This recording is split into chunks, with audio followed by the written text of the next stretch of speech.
Thiruvananthapuram Sree Chitra Thirunal institute four medical sciences and technology സംസ്ഥാനത്തിന്റെ പൊതുജനാരോഗ്യ മേഖലയിൽ ഏറ്റവും പ്രൗഢമായ പാരമ്പര്യമുള്ള ആതുരാലയമാണ്.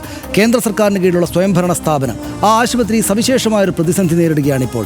ഉപകരണക്ഷാമത്തെ തുടർന്ന് അടിയന്തര ശസ്ത്രക്രിയകൾ പോലും നിർത്തിവെച്ചതോടെ തിരുവനന്തപുരം ശ്രീചിത്ര ആശുപത്രിയെ ആശ്രയിക്കുന്ന രോഗികൾ ദുരിതത്തിലാണ്. ന്യൂറോ ഇന്റർവെൻഷണൽ സർജറികൾ അടക്കം നിർത്തിവെച്ചിരിക്കുന്നു. അടിയന്തര ശസ്ത്രക്രിയകൾ മെഡിക്കൽ കോളേജിലേക്ക് റെഫർ ചെയ്യുകയാണ്. കേന്ദ്ര സർക്കാർ ശ്രീചിത്രയെ അവഗണിക്കുകയാണോ? എന്താണ് ശ്രീചിത്രയിൽ സംഭവിക്കുന്നത്? നമുക്ക് വിശദമായി പരിശോധിക്കാം. ഇതാണ് അതിൻ്റെ വിശദാംശങ്ങൾ. നമുക്ക് ഡാറ്റാ ഷീറ്റ് നോക്കാം. തിരുവനന്തപുരം ശ്രീചിത്ര ആശുപത്രി, Sree Chitra institute of medical sciences and technology 1976 സ്ഥാപിതമായത് എന്ന് നമ്മൾ അറിയണം. കേന്ദ്ര സർക്കാരിൻ്റെ ശാസ്ത്ര സാങ്കേതിക വകുപ്പിന് കീഴിലെ സ്വയംഭരണ സ്ഥാപനമാണ്. ഇപ്പോൾ അത് പ്രതിസന്ധി ഇതാണ്. ജൂൺ 5 വ്യാഴാഴ്ച റേഡിയോ ന്യൂറോളജി വിഭാഗത്തിലെ ഡോക്ടർമാർ ഡയറക്ടർക്ക് കത്തെഴുതുകയായിരുന്നു. ഉപകരണങ്ങളില്ലാത്തതിനാൽ ജൂൺ 9 മുതൽ ശസ്ത്രക്രിയ നടത്താനാകില്ല എന്ന് ഈ വളരെ പ്രധാനപ്പെട്ട ഇൻസ്റ്റിറ്റ്യൂട്ടിലെ ആളുകൾ എഴുതി. അടിയന്തര ശസ്ത്രക്രിയ ആവശ്യമായ രോഗിയോട് വേറെ ആശുപത്രിയിൽ പോകാൻ നിർദ്ദേശിച്ചു. വലിയ ആശുപത്രിയാണെന്ന് ഓർക്കണം. ഇതോടെ ഉപകരണങ്ങൾ ഒരുക്കാമെന്ന് കാണിച്ച് ഉപകരണങ്ങൾ സ്വയം നൽകാമെന്ന് രോഗി തന്നെ കത്ത് നൽകി. ഇത് പക്ഷേ നിയമവിരുദ്ധമായതിനാൽ, ചട്ടവിരുദ്ധമായതിനാൽ ആശുപത്രി അധികൃതർ നിരാകരിച്ചു. അതുകൊണ്ട് അദ്ദേഹത്തിന് മറ്റു സ്ഥലത്തേക്ക് പോകേണ്ടി വന്നു. ഈ കത്തുകൾ പുറത്തു വന്നതോടെയാണ് ശ്രീചിത്രയിലെ പ്രതിസന്ധിയുടെ വലുപ്പം വാർത്തയായത് എന്ന് നമ്മൾ കാണുന്നു. 2023 മുതൽ ശസ്ത്രക്രിയാ ഉപകരണങ്ങൾ നൽകുന്ന സ്ഥാപനങ്ങളുമായി കരാർ പുതുക്കിയിട്ടില്ല എന്നതാണ് ഇതിലെ ഒരു പ്രധാനപ്പെട്ട പിശക്. കേന്ദ്ര സർക്കാർ ചട്ടപ്രകാരം വർഷാവർഷം കരാറുകൾ പുതുക്കണം. അതുകൊണ്ടാണ് കരാർ പുതുക്കാതിരുന്നിട്ടും കഴിഞ്ഞ വർഷം വരെ കരാറുകാർ സ്റ്റോക്ക് എത്തിക്കുകയുണ്ടായി അവിടെ ഈ വസ്തുക്കളുടേത്. ഈ വർഷവും പുതിയ കരാറിൽ ഒപ്പുവെക്കാത്തതോടെ പക്ഷേ അവർ സ്റ്റോക്കുകൾ തിരിച്ചെടുത്തു. വർഷം തോറും ഉപകരണങ്ങളുടെയും മരുന്നുകളുടെയും വിലയിൽ വ്യത്യാസമുണ്ടാകും. ആ വില വ്യത്യാസം, ഇതിൻ്റെ ഗുണം ആശുപത്രിക്കും കരാറുകാർക്കും ലഭിക്കാനാണ് പുതുക്കുന്നത്. ഡയറക്ടർ സഞ്ജയ് ബിഹാരി ശ്രമിച്ചത് കേന്ദ്ര സർക്കാരിൻ്റെ പോർട്ടൽ വഴി സാമഗ്രികൾ എത്തിക്കാനാണ്. അതായത് കേന്ദ്ര സർക്കാരിനുള്ള സംവിധാനം വഴി എത്തിക്കാനാണ്. ജം പോർട്ടലിലൂടെ എത്തിച്ച 10-3 സിറിഞ്ചുകൾക്ക് വീതം ചോർച്ചയുണ്ടായി. 10-3 മോശമായിരുന്നു. ജം പോർട്ടലിൽ ഏതൊരു സ്ഥാപനത്തിനും രജിസ്റ്റർ ചെയ്ത് സാമഗ്രികൾ വിതരണം ചെയ്യാനാകും എന്നതാണ് അതിൻ്റെ ഒരു വസ്തുത. ഇത് സാമഗ്രികളുടെ ഗുണനിലവാരം കുറയാനും വിദേശ നിർമ്മിത ഉപകരണക്ഷാമത്തിനും കാരണമായി. പ്രതിസന്ധി ഒരാഴ്ച എങ്കിലും നീളും. ശ്രീചിത്രയിൽ അതിനൂതന ശസ്ത്രക്രിയകൾ ഈ കാലത്ത് നടക്കില്ല എന്ന് നമ്മൾ അറിയുന്നു. ന്യൂറോ ഇൻ്റർവെൻഷണൽ സർജറികൾ അടക്കമുള്ളവ നിർത്തിവെച്ചു. അടിയന്തര ശസ്ത്രക്രിയകൾ മെഡിക്കൽ കോളേജിലേക്ക് റെഫർ ചെയ്യും എന്നതാണ് ഇപ്പോഴത്തെ സാഹചര്യം. ഒരാഴ്ചയെങ്കിലും നീളും പ്രതിസന്ധി. ഡയറക്ടറും ഡോക്ടർമാരും തമ്മിലുള്ള അഭിപ്രായ വ്യത്യാസവും നിലനിൽക്കുകയാണ്. ഡോക്ടർമാരടക്കം ജീവനക്കാരുടെ ഒഴിവ് ഇനിയും നികത്തിയിട്ടില്ല എന്നതാണ് നമ്മൾ കാണുന്നത്. ആശുപത്രിയിൽ ഉപകരണങ്ങളുടെ ക്ഷാമം രൂക്ഷമാണ്. കേന്ദ്രം നടപടിയെടുക്കുന്നില്ല.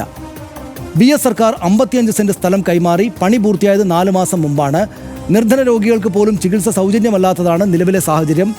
കേന്ദ്ര അവഗണനയുണ്ടെന്ന് പറയുന്നു. കേന്ദ്രം ഇടപെടുമോ എന്ന ചോദ്യത്തിന് പ്രതിസന്ധി ചർച്ചയായതോടെ കേന്ദ്ര പ്രതിനിധി എന്ന നിലയിൽ നേരിട്ട് അവിടേക്ക് സന്ദർശിച്ചിടപെട്ട് സുരേഷ് ഗോപി ഉപകരണങ്ങൾ വാങ്ങുന്നതിന് പുതിയ കരാർ ഒപ്പിടുമെന്ന് സുരേഷ് ഗോപി കണ്ടതിന് ശേഷം ഉറപ്പ് നൽകി. ഇതിനകത്ത് 2 പ്രശ്നങ്ങൾ ഹർഷൻ ഉള്ളത്. ഒന്ന്, നമ്മൾ മുന്നിലേക്ക് വന്നത്, ഒന്ന്, ഇത്രയും വലിയ ആശുപത്രിയിൽ, കേരളത്തിൽ മറ്റേതൊരു ആശുപത്രിയിലും ശസ്ത്രക്രിയ നടക്കാതായ വലിയ വാർത്തയാകും. അപ്പോൾ കേന്ദ്രത്തിൻ്റെ തന്നെ കീഴിലുള്ള വലിയൊരു ചരിത്രമുള്ള ആശുപത്രി ഇങ്ങനൊരു പ്രതിസന്ധി വന്നിരിക്കുന്നു.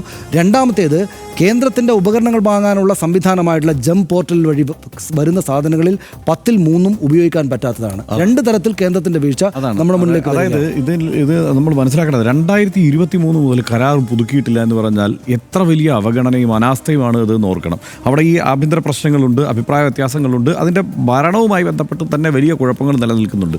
ഈ കാര്യങ്ങളിലൊന്നും കാര്യക്ഷമമായി കൃത്യമായി ഇടപെടുന്നില്ല സംസ്ഥാനത്ത്. ഇതിൻ്റെ സത്യത്തിൽ ഇപ്പോൾ BJPയുടെ പ്രതിനിധിയായി സുരേഷ് ഗോപി അവിടെ പോയി കർശനമായ ചോദ്യങ്ങൾ നേരിടേണ്ടതായിരുന്നു സുരേഷ് ഗോപി. അത് നേരിട്ടില്ല എന്നുള്ള പ്രശ്നം എനിക്ക്.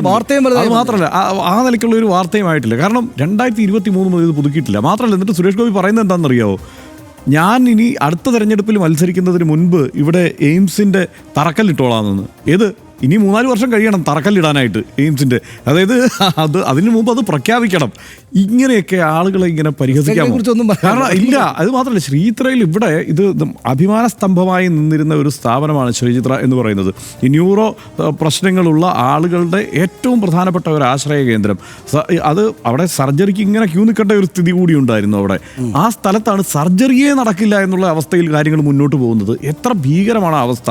സത്യത്തിൽ ഈ അവഗണനയെ അതിൻ്റേതായ ഗൗരവത്തിൽ ഇവിടുത്തെ പ്രതിപക്ഷ പാർട്ടികൾ, അല്ലെങ്കിൽ കേരളത്തിലെ പ്രതിപക്ഷ, അതായത് കേന്ദ്രത്തിൻ്റെ പ്രതിപക്ഷ പാർട്ടികളുണ്ടല്ലോ, ഇവിടുത്തെ CPM കോൺഗ്രസോ ഒക്കെ, അവരും ആ ഗൗരവത്തിൽ കണ്ടിട്ടില്ല. ഇത്രയും കാലം കഴിഞ്ഞ് ഇന്നലെയാണ് ഇവിടെ സമരം നടക്കുന്നത്. ആ രീതിയിലാണോ ഇതിനെ കാണേണ്ടത്? 2 കേന്ദ്രമന്ത്രിമാർ, നേരത്തെ കേന്ദ്രമന്ത്രി ആയിരുന്ന ഒരാൾ സംസ്ഥാന അധ്യക്ഷനായിരിക്കുന്ന BJP പാർട്ടി, ഒന്നോ രണ്ടോ ഈ ഗവർണർമാരിയ്ക്കുന്നു പല സംസ്ഥാനങ്ങളിൽ ആയിട്ട്. അങ്ങനെ വലിയ പവർഫുള്ളായിട്ട് BJP ഇരിക്കുന്ന എന്ന് വെച്ചാൽ ഇവിടെ പ്രാതിനിധ്യത്തിന് കുറവൊന്നുമില്ലാത്തൊരിടത്തെ കേന്ദ്ര സംവിധാനത്തിൻ്റെ പിശകാണ് നമ്മൾ കാണുന്നതെന്ന് ഓർക്കണം. തലസ്ഥാന നഗരിയിലെ ശ്രീചിത്ര മെഡിക്കൽ സെൻറ്റർ സംസ്ഥാനത്തിൻ്റെ അഭിമാനമായ ആരോഗ്യ സ്ഥാപനമാണ്. പക്ഷേ അത് കേന്ദ്ര സർക്കാരിൻ്റെ അധികാര പരിധിയിലാണ്. കേരളത്തിലെ സാധാരണക്കാരായ നിരവധി രോഗികൾ ആശ്രയിക്കുന്ന ഈ ആശുപത്രിയിൽ ഒരാഴ്ചക്കാലം അടിയന്തര ശസ്ത്രക്രിയകൾ മുടങ്ങുക, ഈ സാഹചര്യം എന്ന് പരിഹരിക്കപ്പെടുമെന്നതിൽ ഒരു ഉറപ്പും ഇല്ലാതാവുക, ഇത് നിസ്സാരമായ സംഗതിയല്ലല്ലോ. കരാർ പുതുക്കുന്നതിലടക്കമുള്ള വീഴ്ചകൾ കേന്ദ്ര സർക്കാർ നിയന്ത്രിക്കുന്ന സ്ഥാപനത്തിലുണ്ടായി എന്നതാണ് യാഥാർത്ഥ്യം.